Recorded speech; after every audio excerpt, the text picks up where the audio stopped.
China తొలిసారి అధునాతన ఆయుధాలను ప్రపంచానికి పరిచయం చేసింది. వాటిలో జెట్ ఫైటర్లు, క్షిపణులు, యుద్ధానికి సంబంధించిన ఎలక్ట్రానిక్స్ ఉపకరణాలు ఉన్నాయి. అవి అగ్రరాజ్యం అమెరికా సైన్యంతో ఉండే ఆయుధాలతో సమానమని చైనా సైన్యం పీపుల్ లిబరేషన్ ఆర్మీ చెబుతోంది. రెండో ప్రపంచ యుద్ధంలో జపాన్పై విజయం సాధించి 80 ఏళ్లు పూర్తయిన సందర్భంగా బీజింగ్ ఎంతో అట్టహాసంగా ఆయుధ ప్రదర్శన నిర్వహించింది.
ఈ పరేడ్కు రష్యా అధ్యక్షుడు పుతిన్, ఉత్తర Korea chief Kim Jong Un సహా 26 దేశాలకు చెందిన అధినేతలు హాజరయ్యారు. చైనా అధ్యక్షుడు జిన్పింగ్, ఆయన సతీమణి పెంగ్ లుయాన్ విదేశీ అతిథులకు స్వాగతం పలికారు. తియానన్మెన్ స్క్వేర్ వద్ద జరుగుతున్న ఈ మిలిటరీ పరేడ్ను వీక్షించేందుకు చైనీయులు పెద్ద సంఖ్యలో హాజరయ్యారు. వందలాది సైనిక బలగాలు ఈ పరేడ్లో పాల్గొన్నాయి.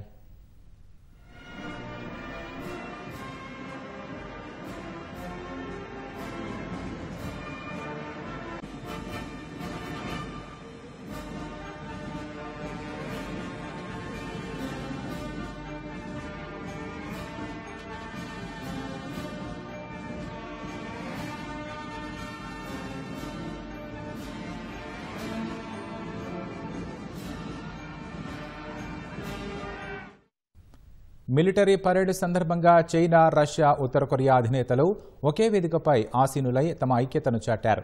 తమను వాషింగ్టన్ గుప్పిట్లోకి తీసుకోవాలనుకున్న అమెరికాకు ఆ దేశ అధ్యక్షుడు ట్రంప్కు బలమైన సందేశం పంపారు. ఉత్తర కొరియా అధినేత కిమ్ జోంగ్ ఉన్ తన కుమార్తెతో కలిసి నిన్న బుల్లెట్ ప్రూఫ్ రైల్లో బీజింగ్కు చేరుకున్నారు. 2019 తర్వాత ఆయన చైనాను సందర్శించడం ఇది రెండోసారి. షాంఘై సహకార సంస్థ సమావేశం తర్వాత చైనా, రష్యా, ఉత్తర కొరియా అధినేతలు మిలిటరీ పరేడ్ సందర్భంగా సమావేశమయ్యారు.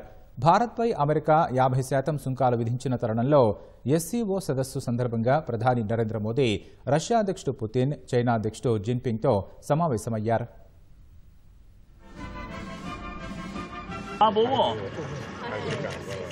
Thank you for being here. 亚美尼亚总理及夫人。जो मित्र देश हमारे साथ खड़े रहे, मैं उनका पुतिन से बातचीत करें. हमें स्वस्थ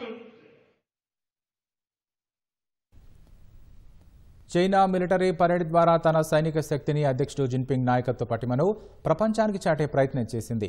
గట్టి బందోబస్తుతో కూడిన ఈ పరేడ్కు చైనాతో పాటు ప్రపంచవ్యాప్తంగా ఉన్న పాత్రికేయులను కూడా ఆహ్వానించింది.